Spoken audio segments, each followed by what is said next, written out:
ప్రతిపక్షాలపై మంత్రులు ఎదురుదాడిని పెంచుతున్నారా? డిసెంబర్ 7 తర్వాత మంత్రుల విశ్వరూపం చూపించనున్నారా?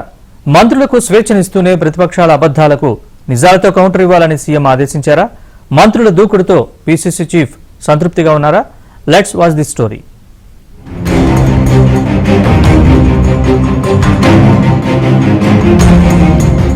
మొన్నటి వరకు ఒక లెక్క, సంవత్సరం అయింది. ఇప్పటి నుంచి ఒక లెక్క అన్నట్లుగా తెలంగాణ మంత్రులు పూర్తిగా మారిపోయారు. మొన్నటి వరకు ప్రభుత్వంపై ప్రతిపక్షాలు దుమ్మెత్తి పోసినా సైలెంట్ గా ఉన్న మినిస్టర్స్ ఇప్పుడు ఒక్కసారిగా ఎదురుదాడి మొదలు పెట్టారు.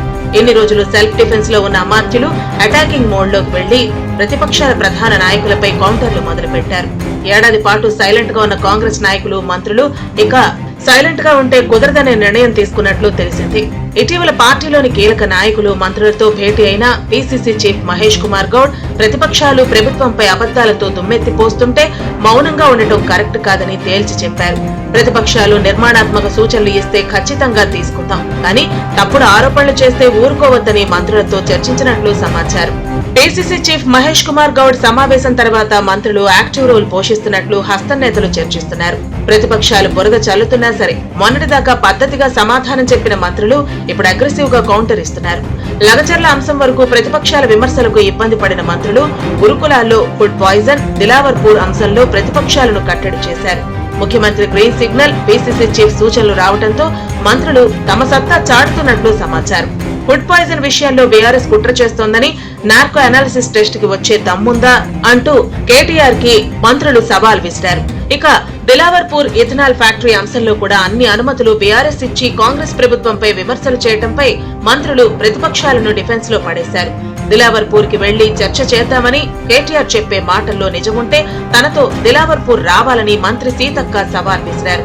ఫుడ్ పాయిజన్ జరిగిన అమ్మాయి చనిపోతే బీఆర్ఎస్ శవ రాజకీయాలు చేస్తోందని, గత ప్రభుత్వంలో విద్యార్థులు చనిపోతే చేతులు దులుపుకున్నారని, తాము మాత్రం బాధ్యతగా వ్యవహరిస్తున్నామన్నారు మంత్రి కొండా సురేఖ.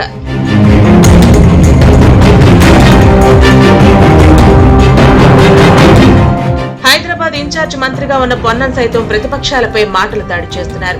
బీఆర్ఎస్ విమర్శలపై ఎప్పటికప్పుడు దూకుడుగానే జవాబిస్తున్నారు. మూసీ ప్రక్షాళన విషయంలో బీజేపీకి కౌంటర్ ఇస్తూ కేంద్ర మంత్రి కిషన్ రెడ్డిది తెలంగాణ డిఎన్ఏ కాదని గట్టిగా సెటైర్ వేశారు. నవంబర్ 29న బీఆర్ఎస్ నేతలు దీక్షా దివాస్ అంటూ హడావిడి చేస్తే కేసీఆర్ నిమ్మరసం తాగి దీక్ష విరమిస్తే విద్యార్థులు ఉద్యమ కాగడా ఎత్తుకున్నారని కేసీఆర్ కి కౌంటర్ ఇచ్చారు. ఇటు మంత్రి కోమటిరెడ్డి సైతం దొంగ దీక్షలు చేసిన కేసీఆర్ దీక్షా దివాస్ అంటూ హడావిడి చేయడంపై తనదైన శైలిలో కౌంటర్ ఇచ్చారు. ప్రతిపక్షాలపై, ముఖ్యంగా బీఆర్ఎస్ కీలక నేతలపై కౌంటర్ ఇవ్వడంలో కోమటిరెడ్డి ముందు వరుసలో ఉంటున్నారు. బీఆర్ఎస్ పని అయిపోయిందని ఆ పార్టీ గురించి మాట్లాడి టైం వేస్ట్ చేయడం ఎందుకని బీఆర్ఎస్ నేతల ఆత్మస్థైర్యాన్ని దెబ్బతీస్తున్నారు కోమటిరెడ్డి.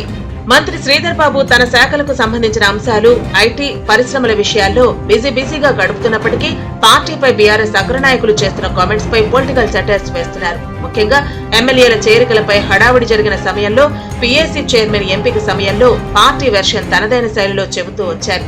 ఇక మంత్రి పొంగులేటి సైతం అదానీ అంశంలో ప్రభుత్వంపై, తనపై బీఆర్ఎస్ నేతలు చేసిన పర్సనల్ అటాకింగ్ పై ప్రభుత్వానికి డ్యామేజ్ కాకుండా తన వాదన వినిపించారు.